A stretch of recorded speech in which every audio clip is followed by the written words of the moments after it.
espacio, la última frontera, hogar de cazadores que pilotan naves espaciales ganadas en timbas de imperios intergalácticos que dominan millones de parsecs en el universo, de tripulaciones estelares que navegan por territorios inexplorados, de criaturas monstruosas que duermen entre las estrellas.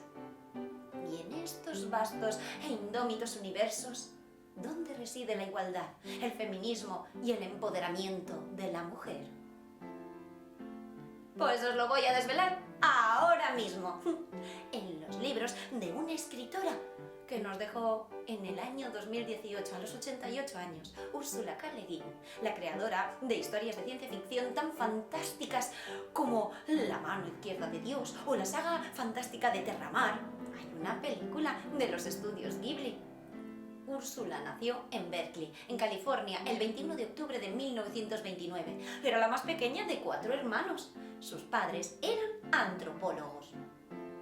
El padre de Úrsula, Alfred L. Krueber, era experto en indígenas y su madre, Theodora Quinn Krueber, escribió un libro sobre el último indio salvaje de California. Esas inquietudes de sus padres se transmitieron a Úrsula, que empezó a leer historias fantásticas del escritor Lord Dunsany o historias mitológicas.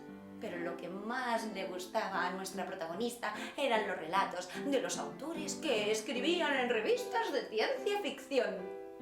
Úrsula se graduó en literatura de la Edad Media y el Renacimiento. Después recibió una beca para continuar sus estudios en París. ¿Y qué pasó en su estancia en Francia? Que se enamoró, ¡oh la la!, de un estudiante que se llamaba Charles Le Guin. Cuando regresó a Estados Unidos, Úrsula tuvo su primer hijo y abandonó los estudios de posgrado para cuidar de los suyos. También empezó a dar clases de historia en la Universidad Estatal de Portland. Sus primeros 6 libros tratan sobre el país imaginario Orsinia, situado justo en el centro de Europa. Pero la imaginación de Úrsula no tenía límites. A ella le encantaba la fantasía, la ciencia ficción. Así que su imaginación pronto despegó de la Tierra y viajó hasta el primer mundo que inventó, Fomalhaut II, donde transcurren las aventuras del etnógrafo Gaberel. Su primera novela se tituló El mundo de Rocamora. Tras esta historia, Úrsula escribió la primera novela de Terramar, una saga de fantasía situada en un universo acuático en el que la magia depende del lenguaje. Los hechiceros obtienen poder sobre la gente y las cosas cuando conocen su verdadero nombre. En el primer libro, Un mago de Terramar, el protagonista es un joven hechicero llamado Gavilán, que aprende los caminos de la magia. El universo de Úrsula es comparado al del Señor de los Anillos de Tolkien debido a su profundidad y a su misticismo. Y en ese primer libro, Úrsula se deja llevar por los convencionalismos más antiguos del género, en el que los protagonistas siempre son héroes. La novela y sus continuaciones ganaron importantísimos premios como el Hugo o el Nebula, además del premio Lewis Carroll Shelf Award a la mejor novela infantil. Pero Úrsula era una escritora reivindicativa que luchaba por dar visibilidad a las mujeres, así que en la siguiente novela de Terramar, Las tumbas de Atuan, la protagonista es una sacerdotisa llamada Ara, que se reivindica a sí misma como una heroína tan relevante como Gavilán en la primera novela.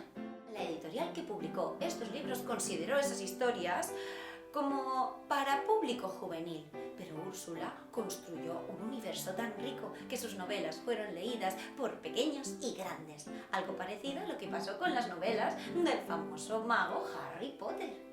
Al final, la saga de Terramar se completó con 2 novelas más, de Anu en 1990 y En el otro viento en 2001.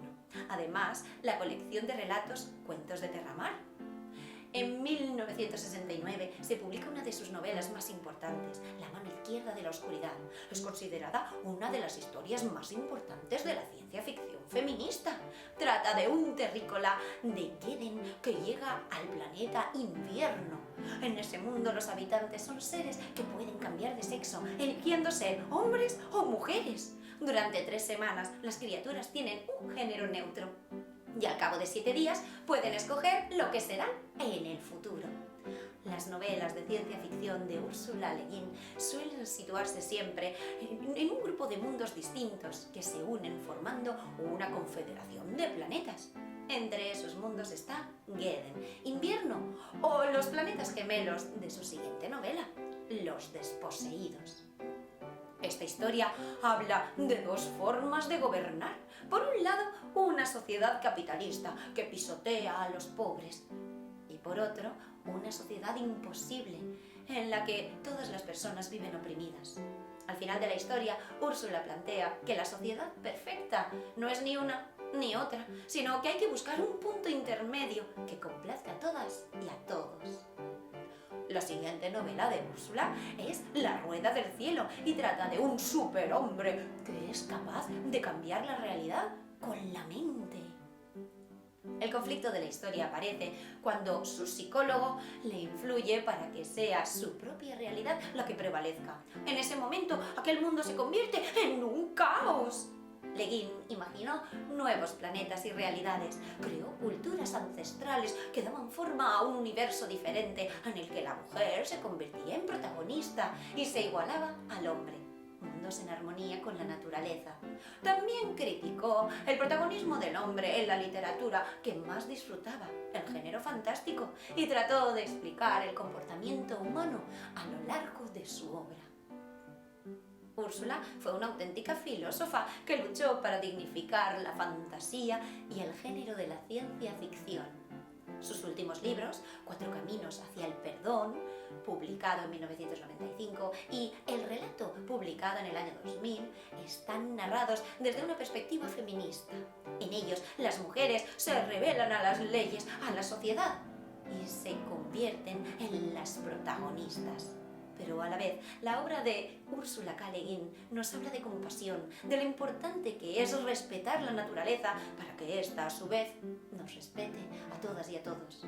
En la ceremonia del Premio Nacional del Libro del año 2014, Le Guin recibió la medalla por su contribución distinguida a las letras estadounidenses. Úrsula aceptó la medalla, pero reivindicó el género que tanto le gustaba escribir, la fantasía y la ciencia ficción. Según ella, los críticos solo tenían ojos para las historias realistas y a su vez maltrataban la fantasía. Este era su momento, el momento del género fantástico, un tipo de libro que cada vez atraía más lectoras y lectores, jóvenes y mayores, y sobre todo a las lectoras. Además, Úrsula creía que la literatura debía ser patrimonio de todas y todos, incluso de los más desfavorecidos. Así que pedía a los editores y a sus compañeros escritores que no pensaran tanto en las ganancias y que permitieran que los libros tuvieran precios bajos para que todas las personas pudieran leerlos. Los libros de Ursula K. Le Guin se han traducido a más de 40 idiomas y han vendido millones de copias en todo el mundo. Varios de ellos se han estado imprimiendo durante casi 50 años. Tiene más de 20 novelas publicadas. Creó una decena de libros de poesía, más de 100 cuentos, 7 colecciones de ensayos, 13 libros para niños y 5 volúmenes de traducción, además de una guía para autoras y autores noveles. Úrsula es considerada la reina de la fantasía y de la ciencia ficción.